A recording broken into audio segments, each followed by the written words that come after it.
தங்கம், இப்பதான் நீ ஒரு விஷயம் தெளிவா புரிஞ்சுக்கணும். ஆமா, நீ இப்போ நின்னுட்டு இருக்கிற இடம் சாதாரணமான இடம் இல்லை. இது வரைக்கும் நீ கடந்து வந்த வழி சுலபமான பாதையும் இல்லை. அதனாலதான் இப்போ உனக்கு சில விஷயங்கள் ரொம்ப கஷ்டமா தோணுது. அதுக்கு அர்த்தம் நீ பொறுப்போட வளர்ந்துகிட்டு இருக்கிற அறிகுறி தான். நீ எல்லாருக்கும் புரியிற வழியில போகல, உன் மனசுக்கு சரின்னு தோணுற வழியில தான் நீ போய்கிட்டு இருக்க.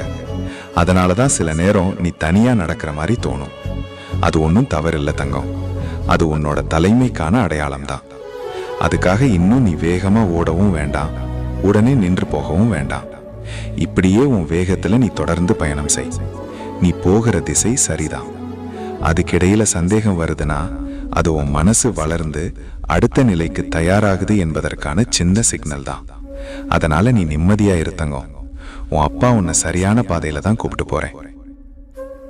ஓம் நம சிவாய.